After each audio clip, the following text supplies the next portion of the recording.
Okay, so I would ask the clerk to call the roll. Council members Brown. Here.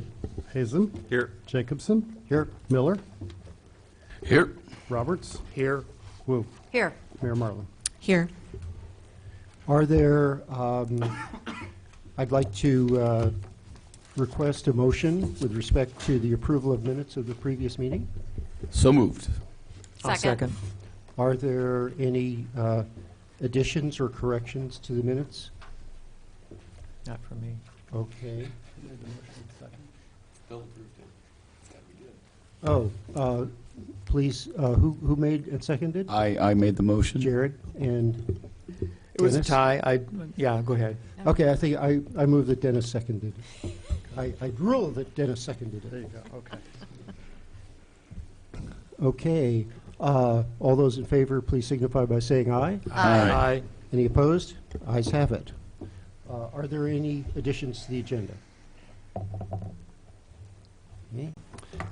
Public input. Do we have slips for public input?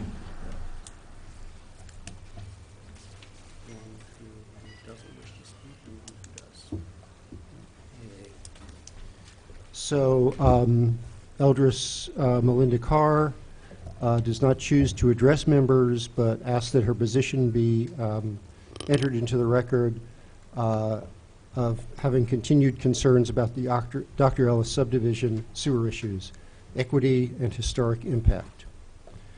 And Patricia Salmon wishes to address members in support of ordinance number 2018-12-082 and wishes to address at this time, I believe. Okay, thank you, please. Okay, hi. I'm Pat Salmon. I'm the chair of the Urbana Public Arts Commission. I'm here to just say a few words about our request. Ma'am, could you pull the microphone over to you? Our request to change an ordinance to add cultural elements to our original mission. That's the last item on tonight's agenda. The Public Arts Commission is in its 10th anniversary year, and it supports a wide array of programs. It's got the Artists of the Corridors exhibition, which is in the City Hall and the Urbana Free Library, the Art Now documentaries on UPTV, Art in the Market concerts and workshops, grants to local artists and for art education in local schools, Murals on Glass in the Urbana Sculpture Project, which places public art in Urbana, the Open Scene open mic events that showcase local talent, and the Art Expo, which is an annual art show. Now, as we celebrate our anniversary, we're also looking to the future. In tonight's request, we are advocating the incorporation of culture more explicitly into our present work. Because of the proximity of the University of Illinois and the growth of our local immigrant populations, Urbana is home to people of many different cultures, so it kind of seems like a natural fit for us to add a cultural component to our work. In the past, we've already supported many projects that celebrate cultures, such as the Asia Fest, the Matsuri Japanese Festival, the Midwest Mandang African Drum and Dance Festival, and the Open Scene program that focused on the work of artists of color and youth. By more consciously adding cultural elements, we would hopefully make our programs and projects more welcoming and accessible to a wider range of Urbana residents. We also would work to develop deeper partnerships with local cultural organizations and to promote the work of underrepresented artists. A number of cities across the country have successfully incorporated culture into their public arts programs, and our commission feels that making this change would be beneficial to our mission. We hope you will also feel that it would be a positive step for the city. And I thank you for your time. Yeah, go ahead, Dennis. Yeah. So this is a very interesting proposal that's being brought forward, and I did watch the tape of the discussion that the Arts Commission had. And I wanted to ask, perhaps you have an answer for this, two things. One is that it would be expected then that there might be different and new kinds of festivals proposed for the community. It might well be, yes. And In the discussion of the commission, it said that the commission is not in a position of providing new resources to sponsor festivals I mean, your budget hasn't changed to enlarge. No, our budget has not changed. So you're going to be probably reallocating funds or making different decisions? Right, we're going to make some structural changes to the grants, but we do not have any other alternative sources to make the pool of money bigger. Right. And then my second question Yeah. was that it sounded like the council was the commission was very interested in the ordinance encourages a variety of ethnic representations on the commission. So looking at the Arts Commission in the video, all but Eric Jacobson were women, and all were Anglo, I believe. This is actually a good question for you to ask Rachel. Yeah, all right. Yeah. So, I mean, that's one then that I was sort of Right. wondering if the arts commissioners, Yeah, we as are we know aware them, of will that. probably Yeah. not be serving in the same capacity. They'll have to reapply. Right, we understand that. Okay, all right, thank you.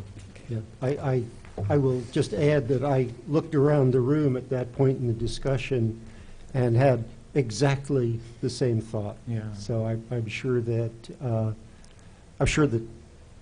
the complexion will change with time. Any other questions? Okay, thank you.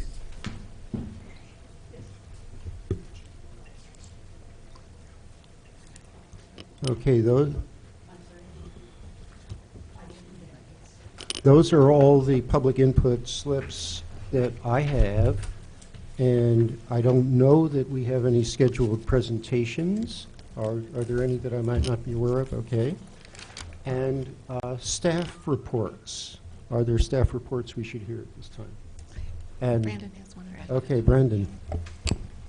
Good evening. I'm going to deliver the Business and Development Report for the month of November. Just a couple quick updates. U-Haul expansion at 2010 South Philo has begun, an expansion of their storage facility.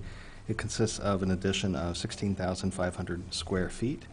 And the retreat at Urbana is under construction. That's the 128-unit development that includes 26 residential buildings and a clubhouse at the former Illinois American Water site near the gateway intersection of University Avenue and North Lincoln.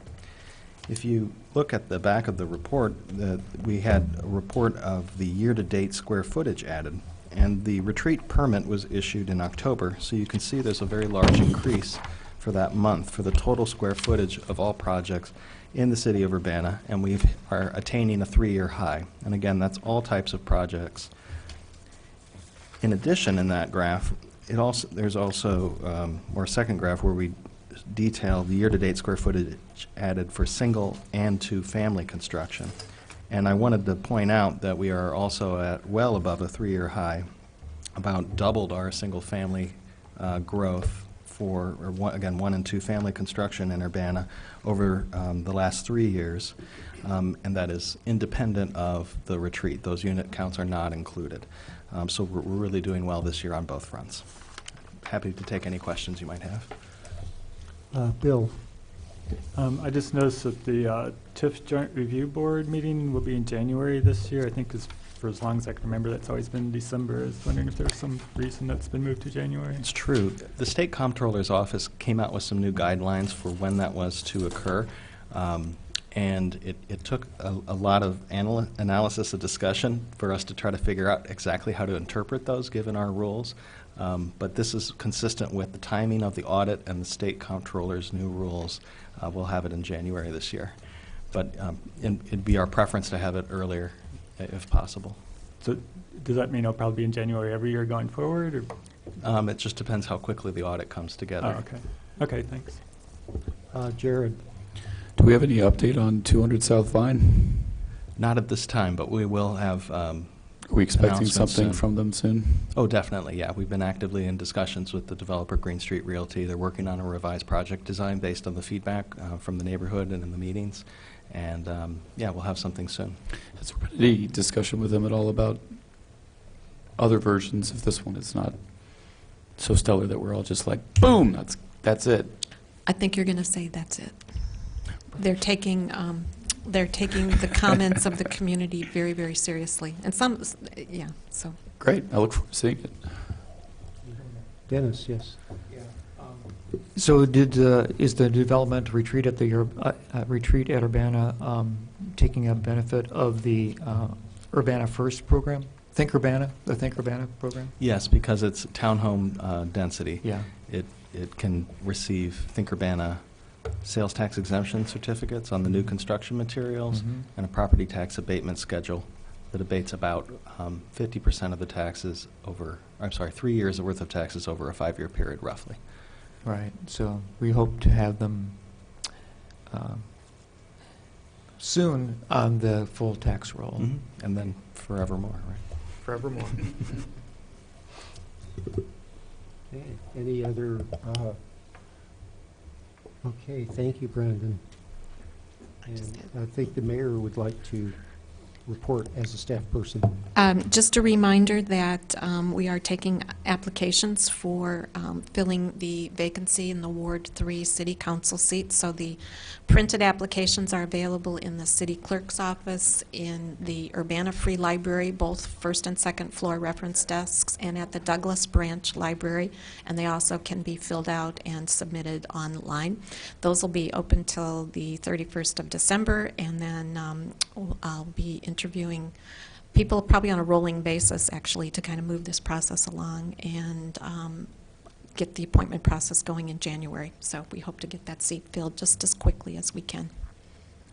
But anyone who's interested should apply. Sooner the better.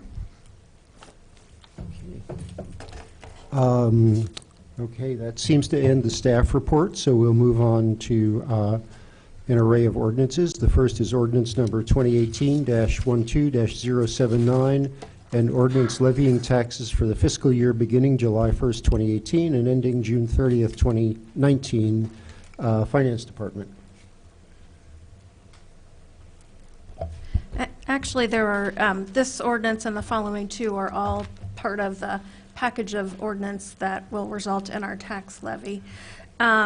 So the first ordinance levies the taxes for 2018, and those are taxes that we'll receive in calendar year 2019, generally between May and September. And then there are two ordinances that abate or reduce the tax levy. So the first one reduces the corporate purpose or general fund tax levy to basically cap the rate at either $1.355, our current rate if none of the hospital properties are considered taxable. And then if some or all of them are, that rate would be adjusted downward and we would cap our levy based on that. And then the third one just abates our debt service payments. That's pretty routine. When we issued that debt, we issued general obligation bonds, which requires us to pass an ordinance levying taxes. We get a better interest rate because it's backed by our taxing authority. But in fact, we'll pay that debt service from other sources of revenue. I did go through all the details of the assessed value and all the purposes for which we levy taxes in quite a lot of detail back on November 13th. So unless you want more, I think that covers it. Okay, yes, Jared. I'd like to make a motion to consider these three ordinances in omnibus fashion. I'll second. Okay, moved and seconded to consider the ordinances in omnibus Just fashion. to be clear, that's ordinance number 2018-12-079, an ordinance levying taxes for the fiscal year beginning July 1st, 2018 and ending June 30th, 2019. Ordinance number 2018-12-080, an ordinance directing the Champaign County Clerk to abate the tax levy for the general corporate fund for the tax year beginning July 1st, 2018 and ending June 30th, 2019. And ordinance number 2018-12-081, an ordinance directing the Champaign County Clerk to abate a portion of the 2018 tax levy related to general obligation bonds, Series 2012, and general obligation bonds, Series 2014. Okay, just to be clear, you're moving that we consider sending this to council in It's omnibus fashion. just a Yeah. motion to consider an omnibus. I think we have to vote again on it. We have to vote to consider it an omnibus, and then we have to vote Right. again on Okay, it. I'll second you. There's already a second. Oh, there was one. Okay. All right. Oh, Mary Alice was the second? Bill. Bill was the second, okay. Okay, so it's moved and seconded. Is there further discussion? Mr. Smythe, can we call the roll, or do we have to? Let's see. Since it's going to council, it's a little different, and We've stumped you. yeah, I'm not sure. Typically you send it to council, we consider it an omnibus in council, but I guess, yeah, if there's, you have to take a voice vote, unanimous consent, that you're going to consider it Okay. in omnibus fashion, and then I can do a roll call vote on actually sending it. So you need unanimous consent, including the mayor first. Okay, so, which we can do by voice vote? Yes. Okay, so in favor of bundling these in omnibus fashion in the manner that Jared has suggested, please signify by saying aye. Aye. Any opposed? Okay, so we do have unanimous consent, Mr. Smythe. Let me find a And- roll here to call. Okay, Councilmember Brown, Yes. Hazen, Yes. Jacobson, Yes, Miller, Yes. Roberts, Yes. Wu. Yes. Jim, does the mayor vote on any of these three? No. Okay. Does she vote at council on any of these three? I believe she does. I think so. It's money. Yeah, Mayor Marlin. Charlie, just for the record, I think we actually need a motion. to do this To vote. to say, I don't think we had one yet. And I'll make that motion that we send these three ordinances forward to the full council to consider in omnibus fashion with a recommendation for approval. I'll second them. okay, moved by Jared, seconded by Dennis, that we send these forward to the council in omnibus fashion with a recommendation for approval. So if I might, does the mayor vote on sending this to council or not, even though it's an No. omnibus? No? This is just Okay. a committee. When Okay. we get to council, the corporate authorities must vote Must on vote this, on this, and it's okay. on the budget and all. That's simple majority. Okay. Okay, all Okay. those in favor, No, please. then I'll call the roll here Roll- now. all those in favor, permit Mr. Smythe to call the roll. Councilman Brown, Yes. Hazen, Yes. Jacobson. Yes. Miller, Yes. Roberts, Yes. and Wu. Yes. Okay, galloping right along. The next item on the agenda, resolution number 2018-12-054R, a resolution approving an option to lease and a ground lease of Urbana Landfill Complex from Public Works. Good evening, Council. Before we address this item, I want to mention a related topic. We just finished our 2018 Round 4 Solar Urbana Champaign 3.0. We finished up with 555 kilowatts of installed capacity for that program this year. That's across 45 different installations in Champaign County and Piatt County. We expanded to Piatt County this year. And by that way all of new, comparison, say again? Is that all new? All new installations. Most will be completed by the end of the calendar year. A few will be completed in spring.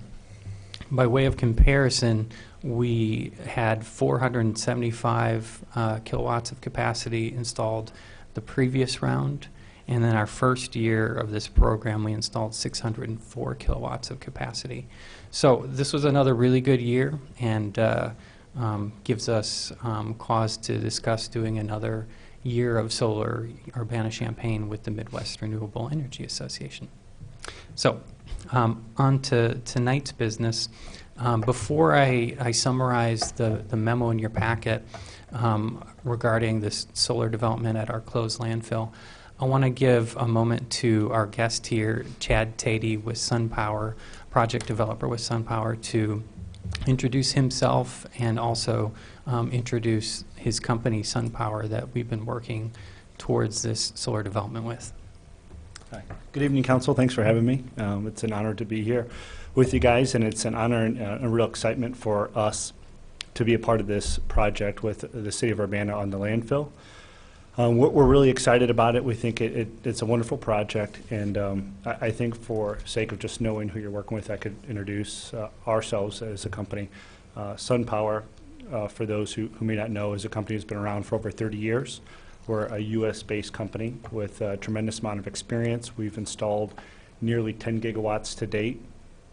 We have fundamentally different technology, and a technology that has been demonstrated to be different in many cases, and proving to be so with advanced production and stronger yields in energy production in a term to create more savings to our partners. That, along with the fact that we're U.S.-based and actively developing projects in this market, we believe we can develop this project more strongly than any other developer out there, and are excited to do so with you guys. So thanks for having me. Thanks, Chad. So you have the details before you on the project, so I'll summarize briefly and then take some questions. Essentially, this effort to utilize our closed landfill for a solar array development has three parts. The first is a lease option granting exclusive time-limited right to SunPower to develop a solar array. SunPower was selected through a qualifications-based selection process by the city. The second part is a ground lease to use the landfill for a solar array development that would last probably 25 years. And then the third part is the opportunity for the city to purchase a portion of the electricity production on that landfill to power a city facility.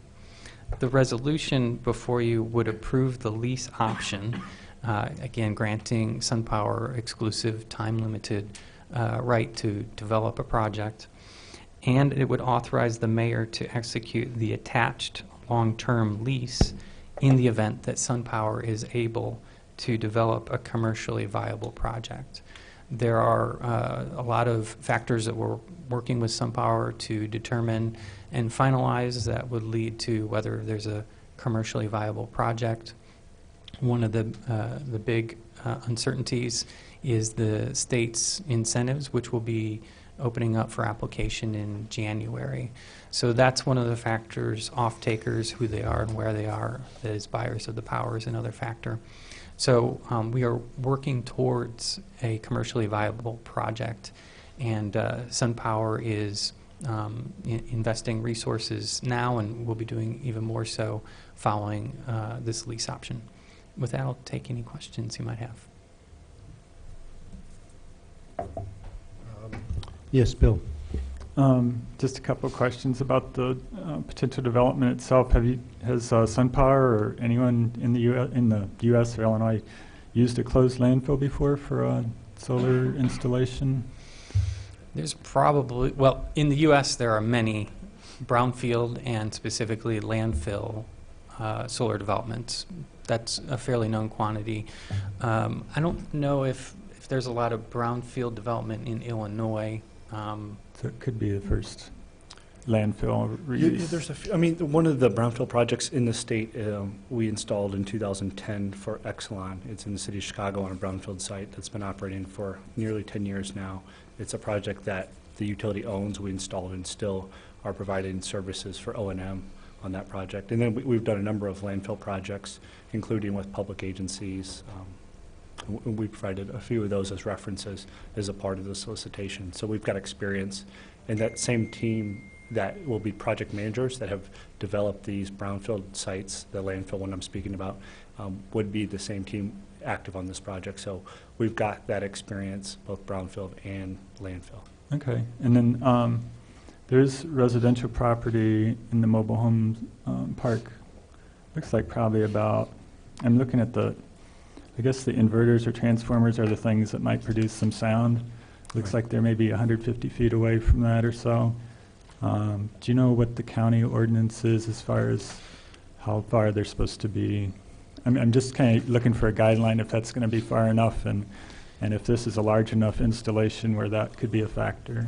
We've looked at, I don't have the specs on the inverters that SunPower proposes to use, but we've looked at specs on utility scale inverters in terms of their rated decibels, and the rated decibels are 50, 60, 70 decibels if you're standing next to it.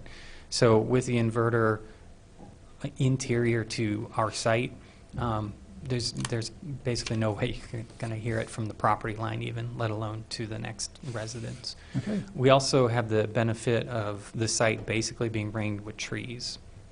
So, that blocks both visual as well as audible. Great, thank you. Jared? And 2 questions. How efficient are your guys' solar panels?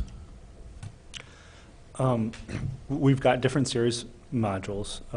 What So is what we were looking at for so- this site? for this one, right now, we have an E-Series module, which is greater than 20% efficiency.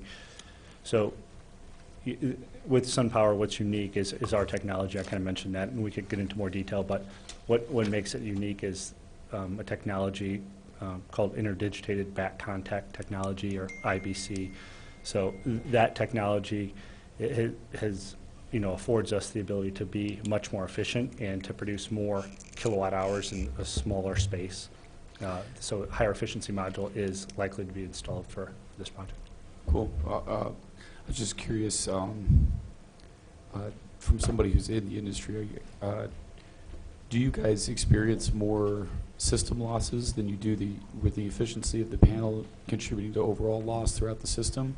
Or do you find that it's really the panel itself where you're experiencing the most loss of getting that direct sunlight converted? Or is it getting it out of the panel and into the grid where you lose a lot more? Thanks. My voice just sounds like this, Charlie. So No frog in my throat. I mean, there's efficiency loss with an inverter. That's expected. That's normal. Right. But I think if you're just talking about loss of production from a system not performing as you would expect, it's typically not a failure from a module. It's typically from some other part of the system. And most losses and downtime is at an inverter level. That's usually where most downtime occurs, or why. Right. Okay. Oh, and my last question was, it seems to be like there's always talk of a verge of a breakthrough in efficiency. I feel like we struggled to get to 25% for a long time, but everybody's talking. We're going to break it. We're going to break it. We're going to get to 30. We're going to get to 35. We're going to get to 40. Will this site have the ability to have newer, more efficient panels changed out? Will our agreement lend ourselves to that option, or are we stuck with what we get for the duration of the period of this contract? So us as a developer, we would own the system and sell the power to the off-takers. If we had the ability to remove the existing modules and put in new ones that were much more efficient and that capital cost was viable for us as the owner, that would be an option. It's unrealistic that would be the case. By the time you install a system, you want it to operate for the long term, and that's what we've designed it for. So it's unlikely that would happen. It could, and we would be the first ones to want to do that if we could produce power at cheaper rates that would make everyone benefit. But I will say that efficiencies in modules and the increases are incremental at this time. That's why I say everybody talks about Right, it, but right. nobody's achieving it. Right, yeah. All right, thank you. Yeah, thank you. Mary Alice? So what we have in front of us today, I think, is basically an option, an exploratory option for 2 years in which you'll look and see what can be developed on that 41 acres. I think the charge is $100 an acre, so we're looking at $4,100 for 2 years, or for 1 year, I'm not sure. And then if you move forward with the project within 2 years, and it would be a 25-year lease agreement, and then the rent amount would be determined at a future date. Is that Right. correct synopsis of it? That's exactly right. Okay, all right, thank you. Dennis? And the proposed development shows the array on the landfill and access roads. Is SunPower going to be building those roads? I did read that at the end of the 25-year period, the roads and the pads would remain property of the city. I just didn't see who would be responsible for the road itself Sure. during that time. SunPower is responsible for the installation of all equipment, site preparation, tree removal, anything like that. That's just part of their project development costs. And then, as you mentioned, all of the ballast, the weights that hold the solar panels down on the ground, all the equipment, that all gets removed. We've asked to keep the road improvements and pads, seeing them as improvements, as things we'd like to have if the installation is removed in the future at the end of the contract. Jared? This is, Scott, I'm assuming one of those situations where we're buying credits, we're not actually powering anything directly off the grid or off the solar panels themselves. They'll go back into the grid, we buy the credits, and that's how we offset, correct? That's fairly accurate. For what we're doing today, in the next month, for instance, is the city is just acting as a land leaseor. So SunPower will lease the land from us. They are responsible for finding off-takers, buyers of the electricity, if they win some incentives from the state. We may choose at that time, as the final pricing and so forth of their offtake is determined, we may choose to buy a portion of that power. And so we would have a separate agreement from this, either from the lease option or the lease. There would be a separate power purchase agreement, similar to how we already buy power for our city facilities. So at that point, what you're describing comes into play. The way the state is incentivizing these projects is the state is buying 15 years, the first 15 years worth of renewable energy credits to provide some upfront capital to these projects so that they get built. So what we would be doing is we'd buy the power, or we may, if so choose, to buy a portion of the power from the development. The state buys the renewable energy credits, and that's the split. The project itself gives us electricity, gives the state their credits for the renewable portfolio standard, the split you described. Thanks. Bill? So are we currently mowing that area? Or? Correct. Okay. So we wouldn't have to mow it anymore. And as far as the trees that are currently growing there, I guess to calculate the carbon offsets, you really ought to reduce what we'll gain through solar energy by what the trees would have produced. So fair point. Did you do a cost-benefit analysis? No. Do you have an idea which would come out on top? Yeah, the solar would be light years ahead. Okay, just had to ask. It's generally not desirable to have trees on a landfill cap anyway. Oh, okay, that's a good point. Yeah. Thanks. Okay, if everybody has spoken their piece, I would entertain a motion. Yes, Jared? I'd like to make that motion. I'll second. I'll move ordinance number 2018-12-054R, a resolution approving an option to lease and a ground lease of Urbana landfill complex forward to the full city council with a recommendation for approval. And Mary Alice has pre-seconded the motion. Pre-seconded. So is there any final words of wisdom? If not, all in favor of the motion, please signify by saying aye. Aye. Aye. Any opposed? Ayes have it. And now, moving along, we consider ordinance number 2018-12-082, an ordinance amending Urbana City Code Chapter 2, Article 6, Division 4, Public Arts Commission and Public Arts Program, Arts and Culture Commission and Arts and Culture Program. And this comes from Community Development. Good evening, everyone. My name is Rachel Storm. I work as the Public Arts Coordinator. And I'm here to introduce this memo for you, but I also wanted to give you a little bit of background on the Public Arts Program while I'm here. I hear an echo. Slide this back. Can you still hear me? Okay. So I wanted to give you a little context because we are actually in our 10th year anniversary this year, which is really exciting for the arts program. And I thought, what a great opportunity for me to tell you a little bit about where we've come as a sort of a prelude to where we're going. I'll begin first by simply sharing that, we are a 9-member advisory commission. We actually currently have a vacancy. And you may notice that maybe the last time I was here, we had a slightly different commission composition as well. So you heard earlier from our chair, Pat Salmon, and the rest of our commission.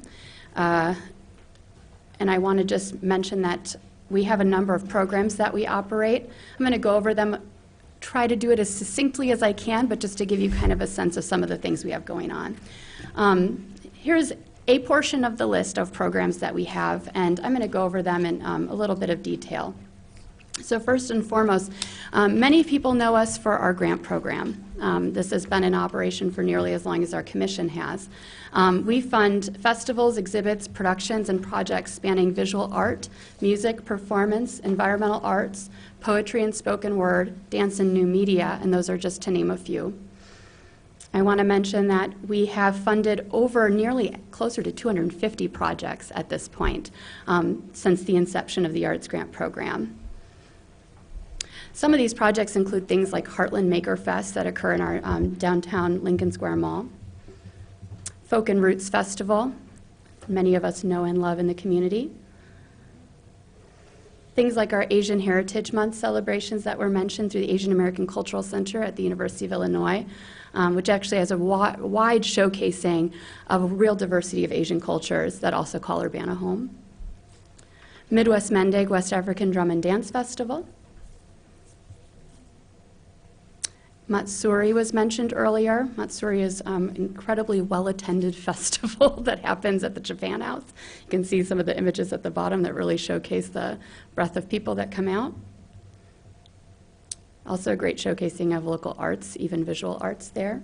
Artist of the Corridor exhibits is another one that Pat mentioned briefly earlier. And I wanted to show a little bit about some of the diversity of even the visual arts that we try to represent through the program. So we have things like painting, Urbana School District Arts classrooms having exhibition, textile work, wood carving, assemblages, watercolor. We've included loomed beadwork, illustration. And I want to mention in particular some of the ways in which we've really worked to incorporate and celebrate the diversity of Urbana's community that really kind of gives the context for this move towards incorporating culture with more intention.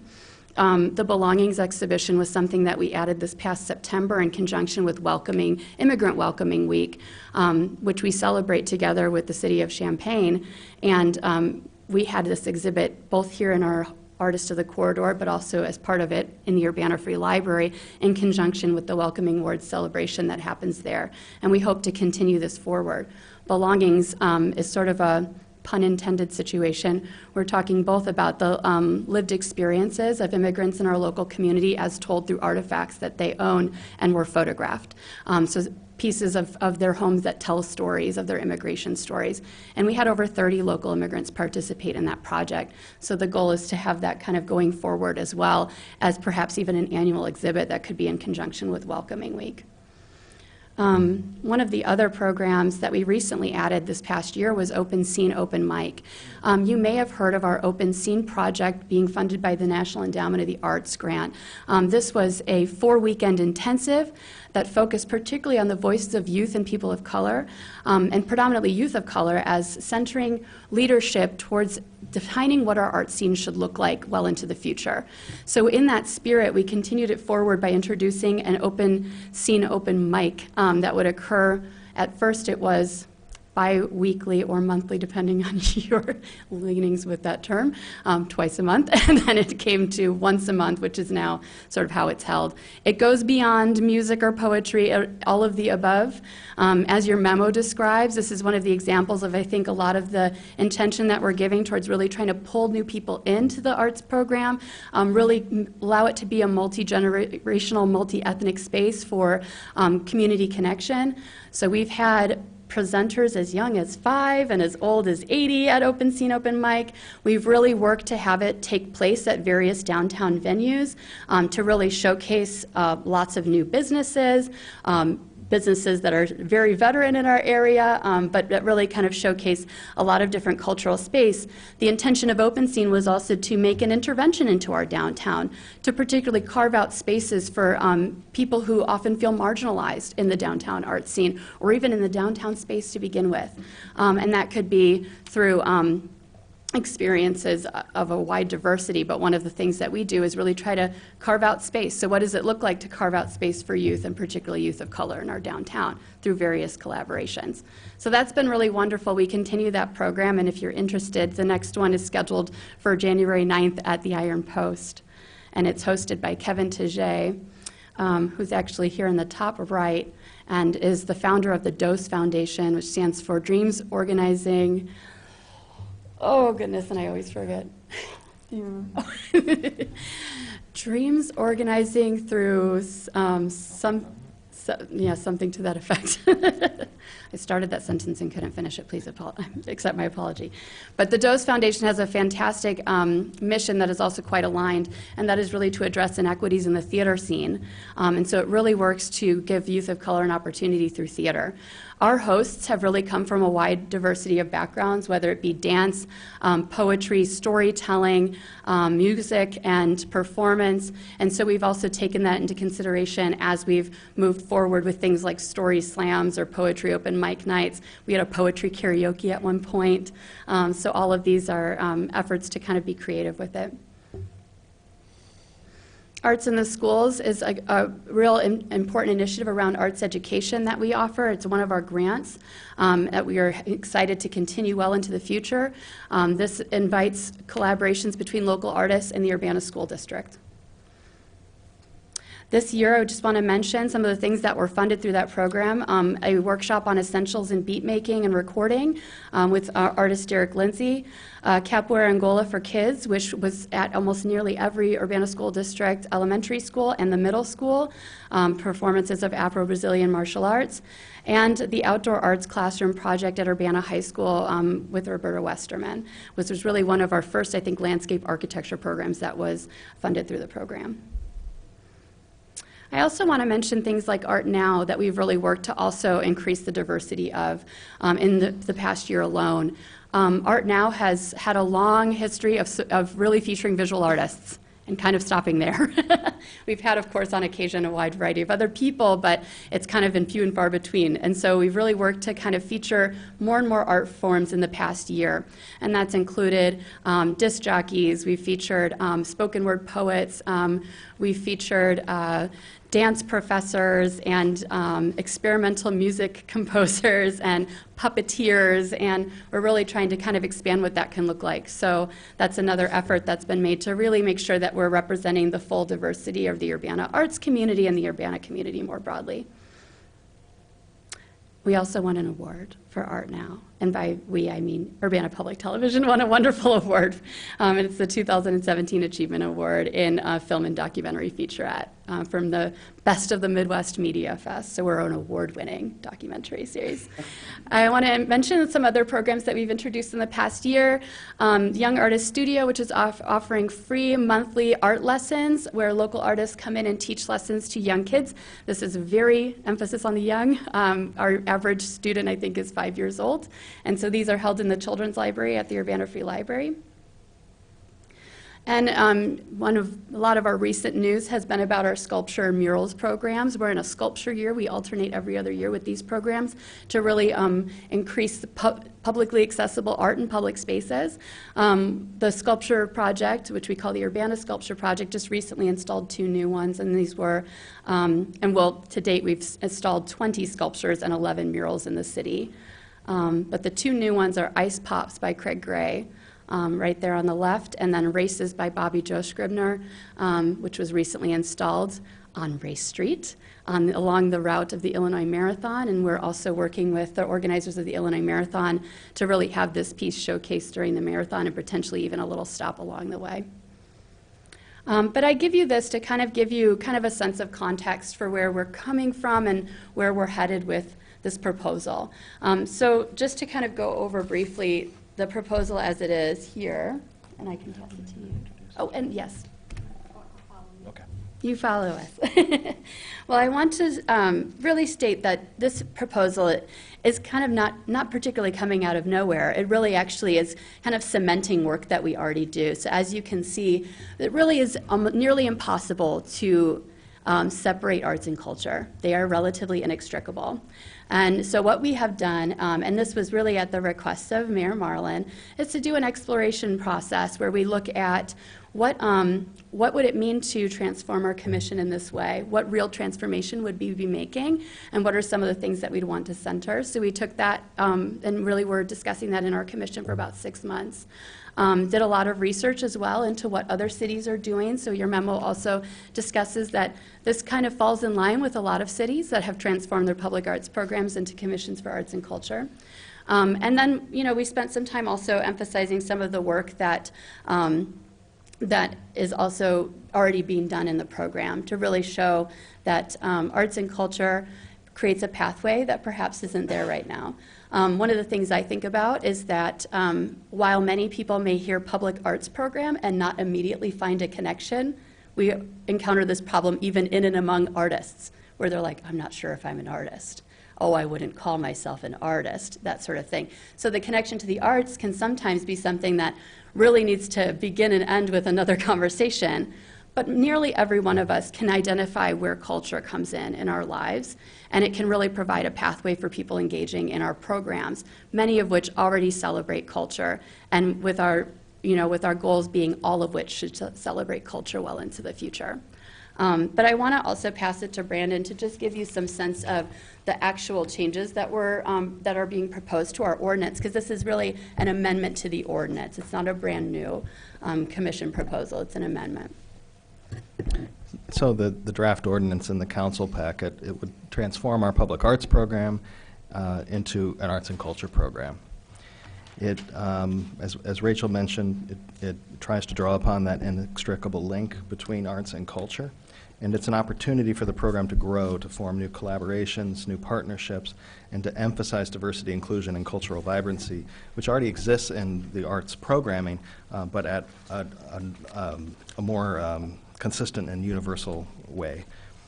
As Rachel mentioned, this request was initiated by Mayor Marlin, and we, over the last 6 months with the Public Arts Commission, of which Eric Jacobson is the council representative, and Pat Salmon, who spoke earlier, is our chair, they have participated in many conversations that led to the draft amendment that you are considering tonight.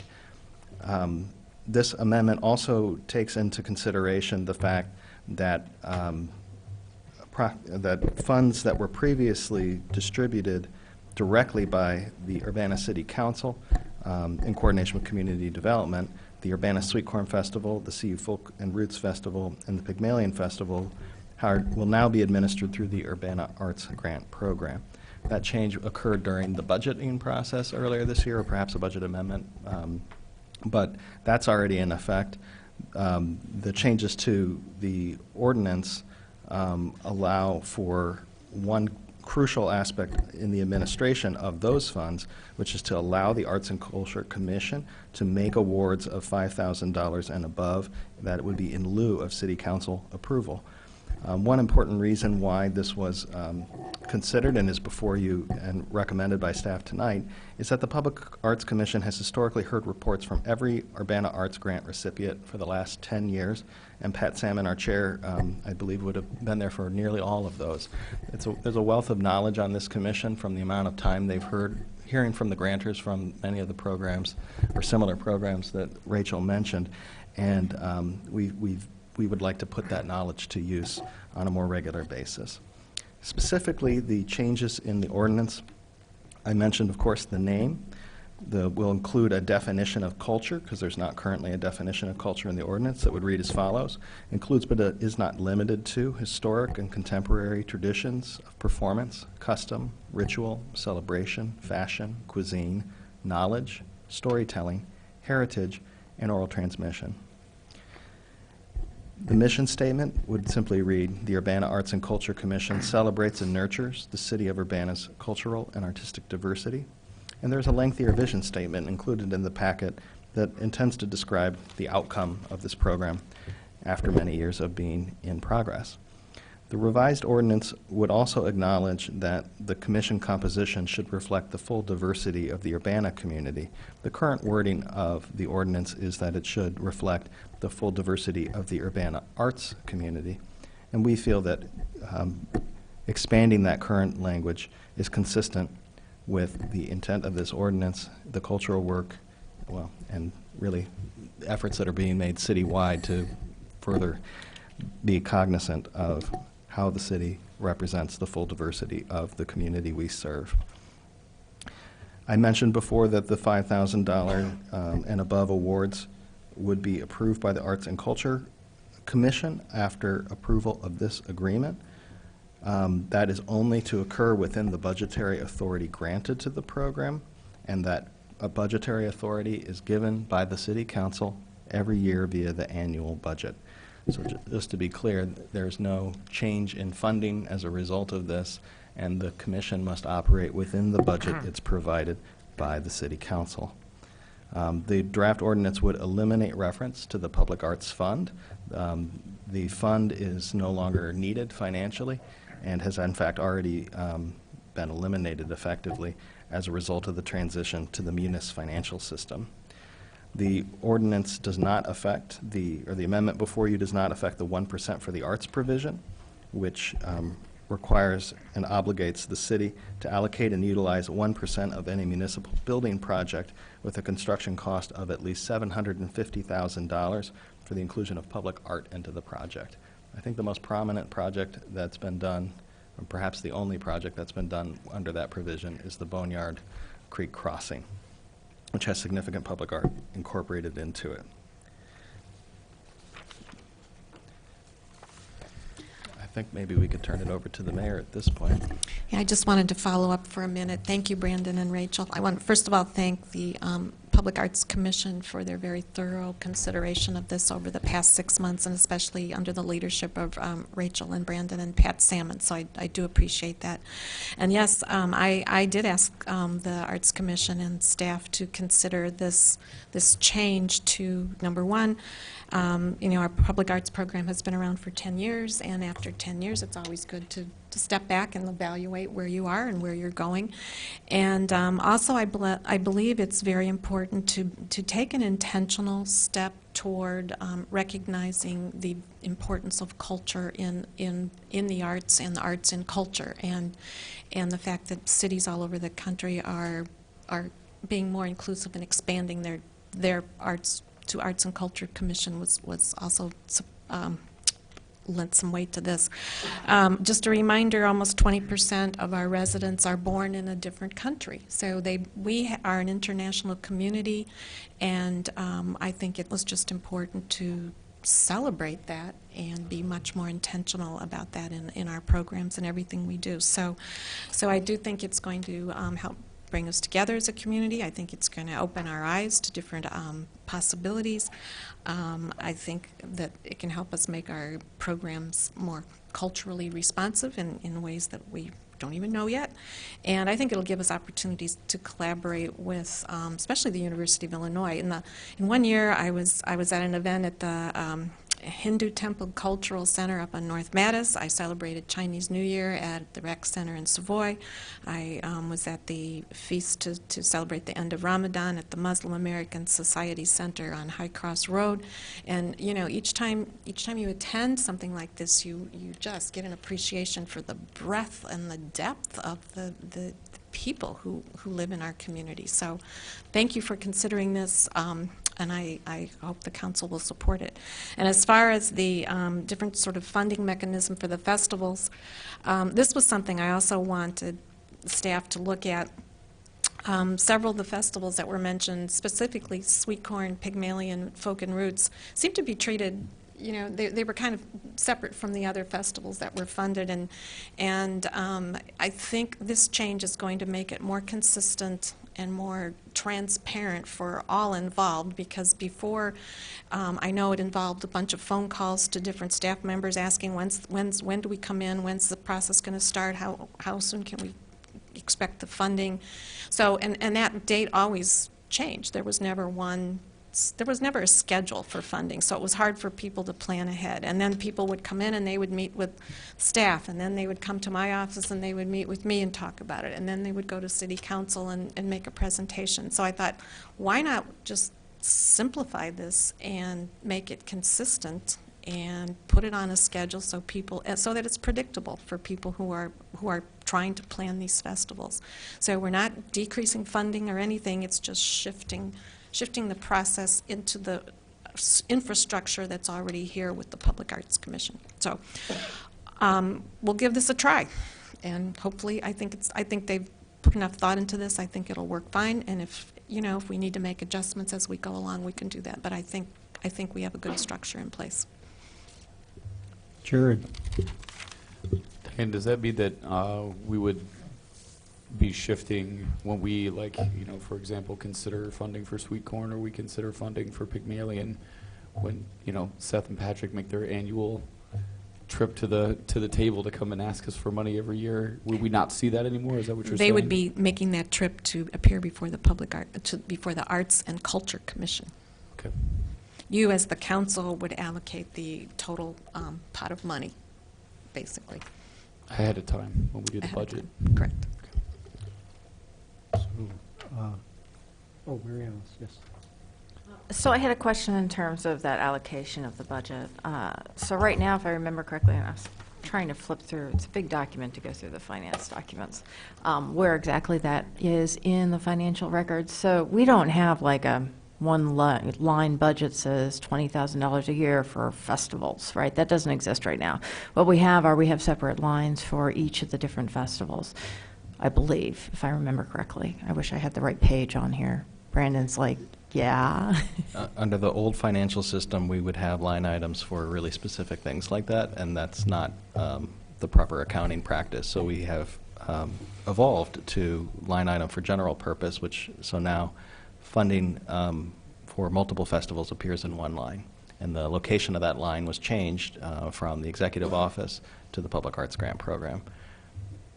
Okay, so I guess my question is if we have X number of dollars that the chair spoke about in terms of the budget that she has, well, we'll just pretend it's $100,000 for the moment, that would now encompass all the festivals as well, whatever that bottom line number is. So would there be a delineation between how much we are allocating for festivals versus other arts programs still? Is that the plan? Yeah, and just to be clear, the equivalent amount of money was moved over, so we're not. It's assuming that the grant recipients didn't change from last year, we'd be able to fund it the exact same way because the same total number of dollars are there, and we would seek to offer a similar amount of funding through the festival grant, which under the new grant program. Bearing in mind, though, that more than one festival has received funding from both sides before, of the city council approval route and the arts grants approval route. So those folks will only have to make one application now, and they'll receive one award. But we're trying to keep the total festival funding in the ballpark. Okay, all right. So just so I'm crystal clear here, we're not mixing funds, right? So we're not just dumping a whole bunch of money from the festival fund into the arts fund. They are still separate. They just are housed under the arts. In fact, they will have Parent, their we'll call own it. new grant category. Okay, We're all right. I referring just to it wanted to as be Tier crystal 3 clear. at the moment, and Tier 3 would entirely be the $5,000 and above amounts that would be exclusively approved by the commission. They get this different treatment from, or that's the intent, they would get treated in this way, whereas the smaller arts grants would continue to be awarded by juries. So we've created a structure to accompany those dollars through the approval process Okay. and to the All grant right. recipients. Thank you. Dennis? I guess I kind of look forward to this evolution of the Arts Commission to the Arts and Cultural Commission. One thing I noticed observing and attending some of the Arts Commission meetings is that all the attention is focused on approving things which the staff have created or have come forward from the community to be considered. But I don't recall ever hearing a conversation in depth, excuse me, of the direction of the arts or new programs among the commissioners themselves, or new considerations or proposals that have come from the commissioners. And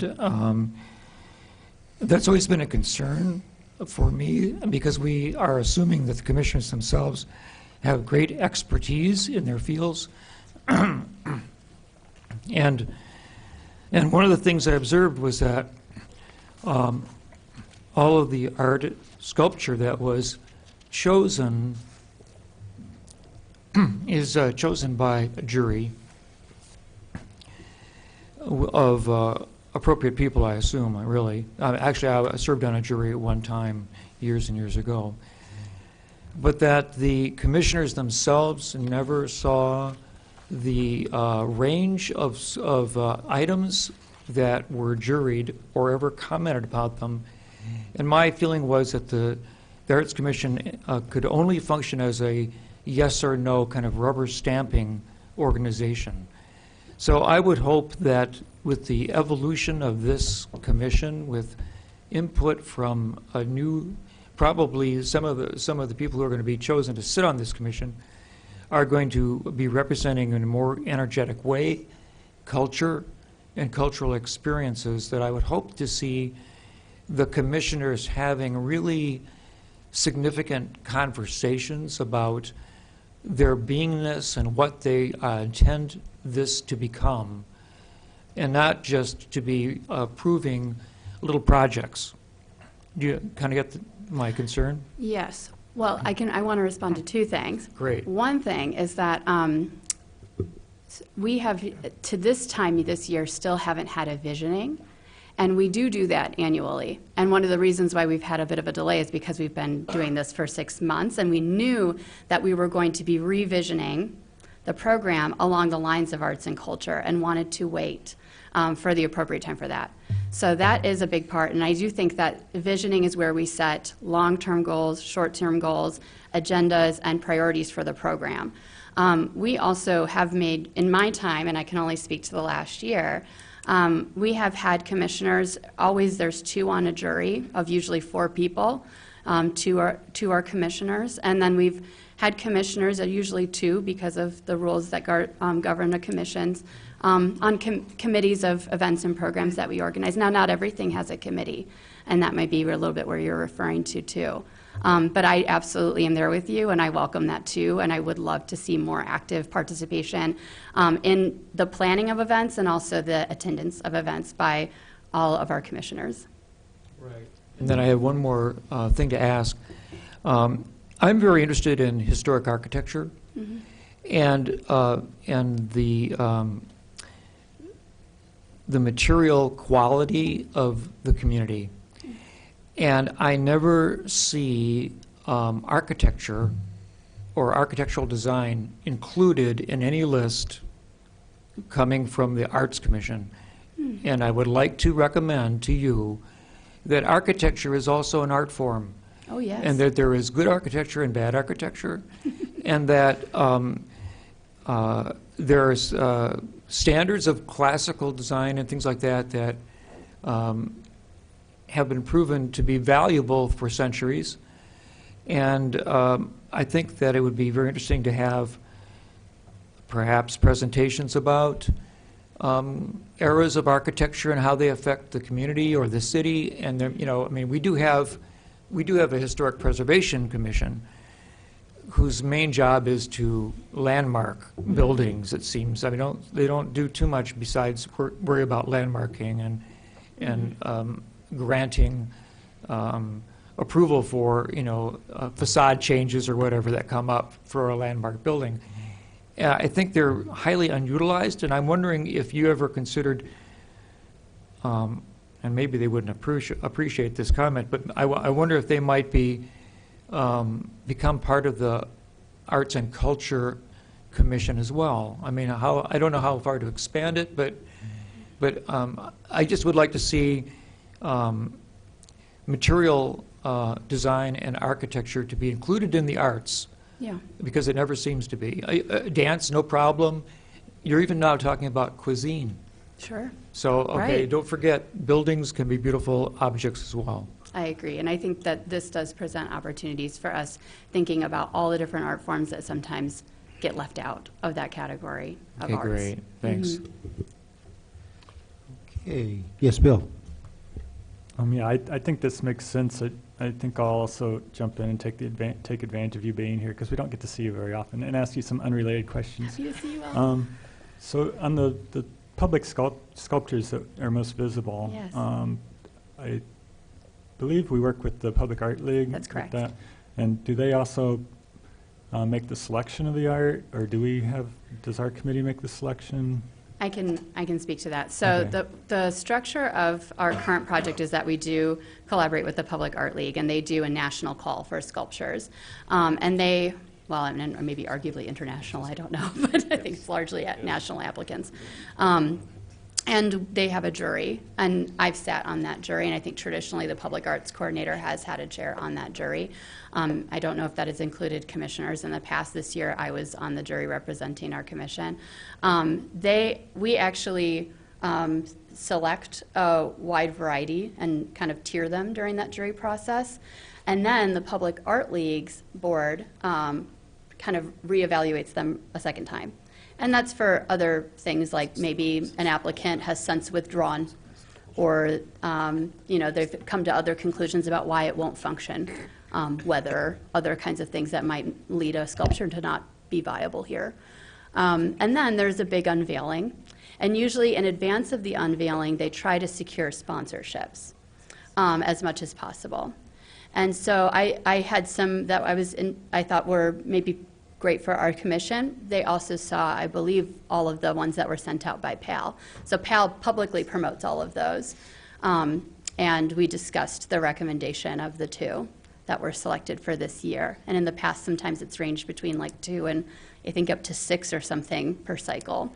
We also renewed 3 Red Houses, which was another renewal process. PAL bought a new leaf, which currently is staying in Urbana because they couldn't find a forklift heavy enough, strong enough to remove it and take it elsewhere. But so, that's sort of been the process. And then what we kind of have that conversation at that point, and then they're sort of assigning off and deciding on what for certain we're going to take. And does the site itself, is that usually where it begins? I mean, Yeah. Well, yes.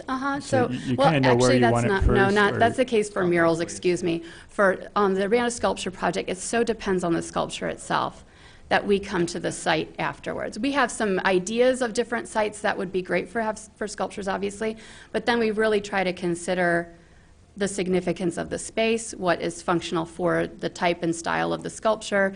So I'll give you the example, too, of, Ice Pops was one that was selected, and we thought long about it, but then Mike Hozier came in, and his group was like, we'd like to sponsor it. We'll pay for it. You organize where it's going. So we might also have sponsors that come in, and when we're at that unveiling, which is a public event, there's a lot of dialogue about, like, well, who'd like to sponsor this, or what kinds of things we want to see, or what makes sense where.